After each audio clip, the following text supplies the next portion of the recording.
It was just after 2:25 a.m. on a dark stretch of U.S. Highway 90 outside New Orleans. A 1966 Buick Electra is cutting through a thick white curtain of insecticide fog, its headlights swallowed by the chemical mist. Inside the front seat, a Hollywood bombshell, her lawyer lover, and a young driver. In the back, three sleeping children, their heads rolling gently with every bump in the road. Moments later, the car slams, almost silently, under the rear of a slowing tractor trailer. Metal folds, glass explodes. And in an instant, one of the most famous faces of mid-century Hollywood is gone. By sunrise, America is already telling itself a different story. Newspapers and whispered phone calls insist that the blonde movie star was decapitated, that her head was found in the twisted wreckage, that the crash was so violent the camera crews on the scene could barely look at what was left. The beheading legend spreads faster than any official report, carried by tabloids, late-night gossip, and the morbid imagination of a country obsessed with its own celebrities. In reality, the truth is brutal, but not quite the myth the public is hungry to believe. Yet even in death, she changes the landscape. The violence of that impact, the way the low car slid under the high truck, will push regulators to demand a new steel barrier on the backs of American trailers. An underride guard that will quietly become known as the Mansfield Bar, named after the woman whose final night shocked the nation. Her name was Jayne Mansfield, born Vera Jane Palmer in 1933, a woman sold to the world as a blonde bombshell, a rival to Marilyn Monroe, a walking spectacle of curves, champagne, and perfectly staged scandals. But behind the jokes, the plunging necklines, and the publicity stunts, there was a mind, an ambition, and a private life spiraling steadily out of control. This is not just the story of how she died on that highway in 1967. It is the story of how a clever, hungry girl built herself into Hollywood's loudest sex symbol, and how fame, chaos, and one mysterious night on the road to New Orleans turned her into an American cautionary tale that refuses to fade. The bombshell who was never supposed to succeed, but refused to be ignored. Before she was Jayne Mansfield, the rival studios crafted to compete with Marilyn Monroe, she was Vera Jane Palmer, a little girl from Bryn Mawr, Pennsylvania, who learned very early that beauty could open doors, but ambition would kick them down. Her father died when she was only 3. The loss shattered her world and forced her mother to relocate, working multiple jobs just to keep food on the table. But while other children shrank under hardship, Jayne transformed herself. She practiced violin. She studied Spanish and German. She obsessed over Hollywood stars and recited entire dialogues from her bedroom mirror. People later mocked her as a dumb blonde. But the truth is, Jayne had a reported IQ of 163 and was fluent in 5 languages. She was far more dangerous than a pretty face. She was a woman who understood exactly what the Hollywood system wanted and how to weaponize it. When she married at 17 and moved to Los Angeles, she arrived not as a dreamer, but as a strategist. She knew her figure, 40-21-36, was a marketing goldmine. She knew that Monroe had created a blueprint, and she could follow it or break it, and break it she did. The moment Jayne walked into auditions, executives didn't just see beauty, they saw a spectacle. She didn't just flirt with the camera, she devoured it. She didn't just chase fame, she engineered it. By 1955, she was signing with Warner Brothers. By 1956, she was posing for Playboy. By 1957, she was on billboards across America. Hollywood had crowned her its new bombshell, the next big thing, the blonde who could dethrone Marilyn Monroe herself. But behind the spotlight, something else was building. Scandals, jealous rivals, financial instability, and a chaotic private life that would soon unravel everything she worked for. She didn't just rise, she exploded. By the mid-1950s, Jayne Mansfield was no longer merely a studio hopeful. She was a cultural event. Every step she took became a headline. Every outfit she wore became a scandal. Every appearance was a calculated shockwave. She mastered the art of publicity. Jayne knew something vital about the entertainment industry decades before influencers existed. Attention is currency, and she spent it brilliantly. When photographers gathered, she made sure her wardrobe accidentally slipped a little too low. When the press wanted controversy, she delivered it with a champagne smile. She didn't wait for fame to find her. She dragged it into the room by the neck. Her infamous stunts, from wardrobe malfunctions to outlandish parties in her pink palace, the Pink Mansion, turned her into a media magnet. Hollywood executives realized they had struck gold. A woman who was not only dazzling on camera, but engineered to dominate headlines, box office success, and global superstardom. In 1956, her breakout role in The Girl Can't Help It turned Jayne into a household name. The film was a hit, her performance was electric, and critics admitted, sometimes grudgingly, that she had charisma neither studio training nor Marilyn Monroe clones could manufacture. Then came Will Success Spoil Rock Hunter, the film that launched her into true stardom. She wasn't just the supporting beauty anymore. She was the centerpiece, the marketing engine, the blonde who made audiences drop their popcorn.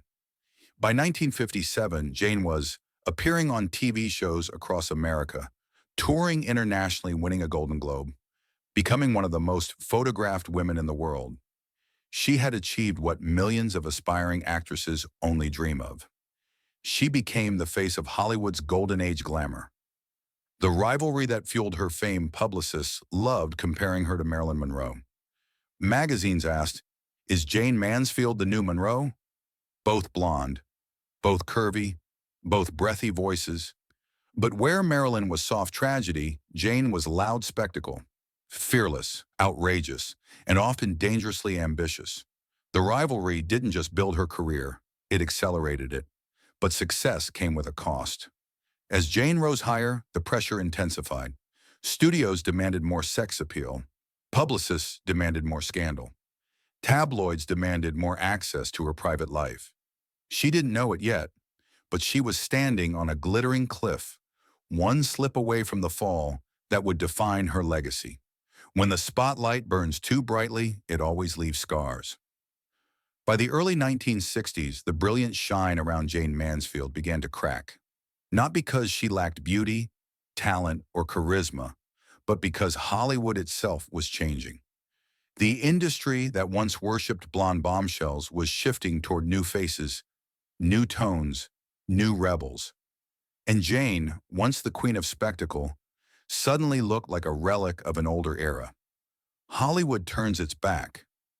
Producers whispered that Jayne was too much, too loud, too staged, too eager for headlines. She became trapped in the persona that made her famous. The breathy blonde caricature the studios had built.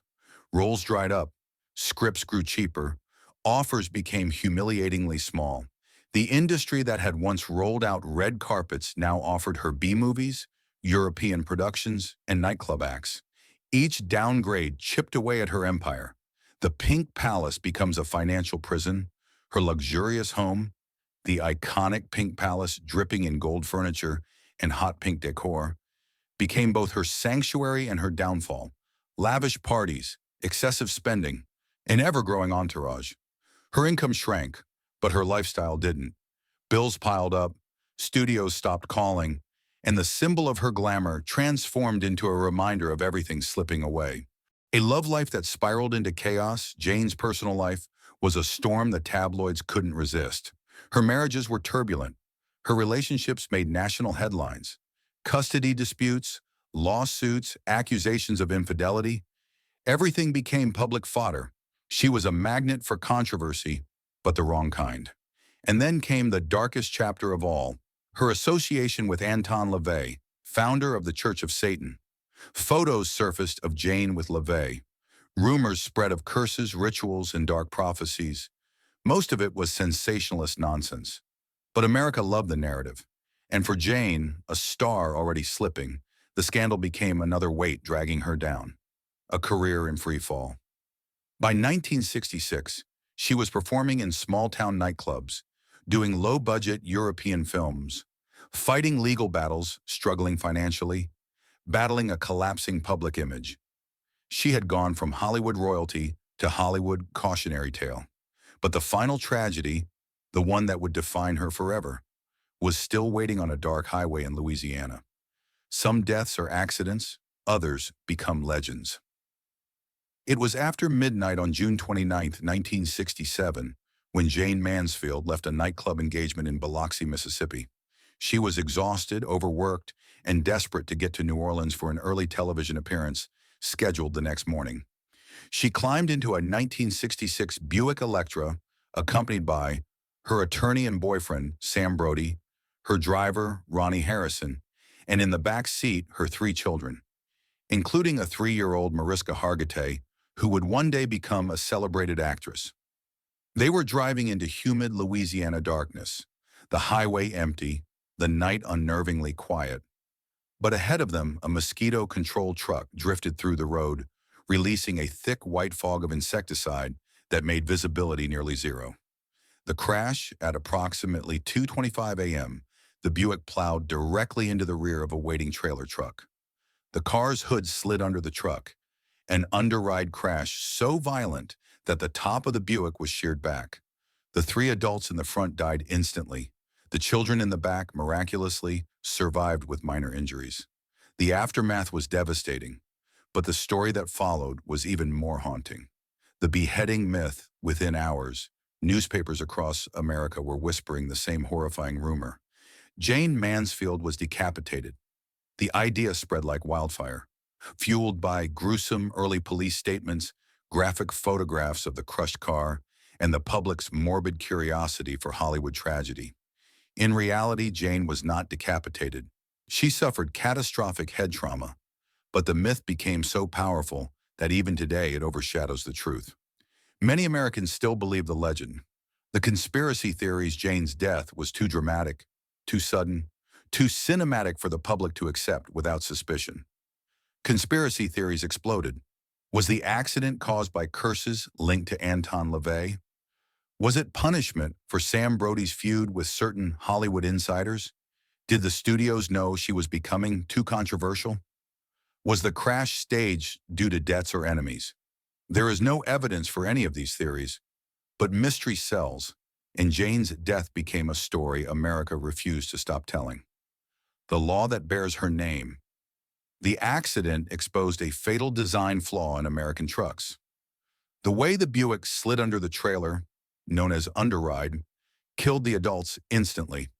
As a result, the U.S. government mandated underride guards on trucks.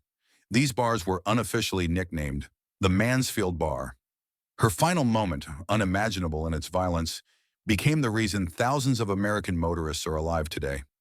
A legend sealed in tragedy, Jayne Mansfield died at 34 years old, at the edge of a highway, in a moment that froze her forever in American memory.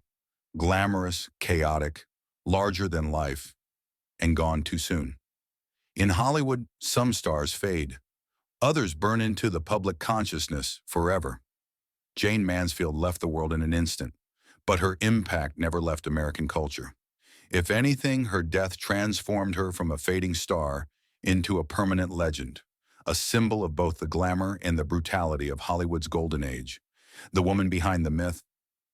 Though the public saw her as a caricature of curves and breathy laughter, those who knew her remembered a woman who was brilliant, multilingual, strategic, fiercely ambitious, and one of the earliest masters of self-branding. In an era when actresses were expected to be ornamental, Jayne understood publicity as a science. Long before social media influencers, she engineered virality, stunts, photo ops, headlines, all by design.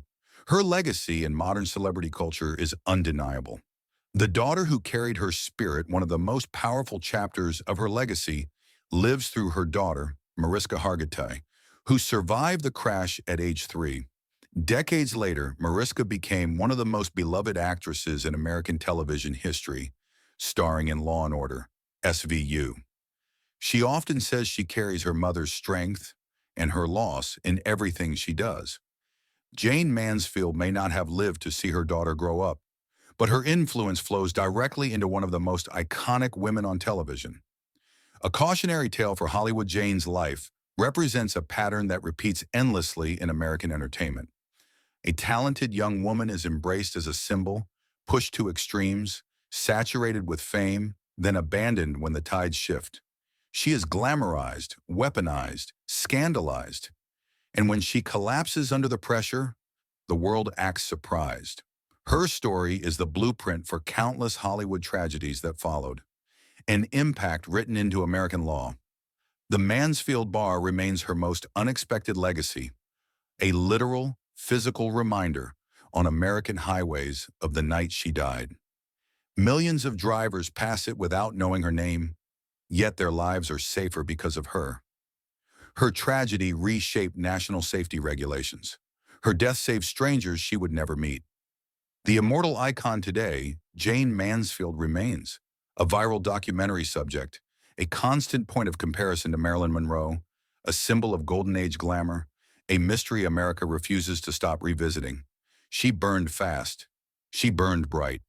And in the end, she became something Hollywood never intended her to be. A woman whose legend outlived her fame, a star frozen in beauty, scandal, and myth, a forgotten icon who was never truly forgotten.